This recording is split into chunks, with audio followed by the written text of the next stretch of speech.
លយានតែសូមអូនបានមើលផ្កាយពីផ្ទះព្រោះផ្កាយបនភូមិយើងនៅតែរះព្រោះផ្កាយបនភូមិយើងនៅតែរះផ្កាយជ័យជុំអ្នកអីអ្នករះភ្លឺឧត្តម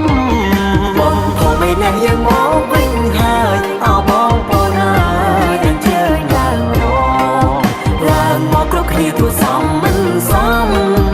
ឡើងមកគ្រប់គ្នាទួសមមិនសមខានបានហមដែររងវងជុំជាតិ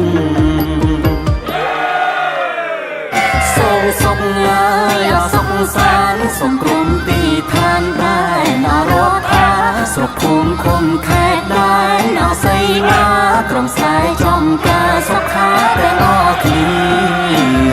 ហើយជួយចែងពន្លឺបំភ្លឺកម្ពុជា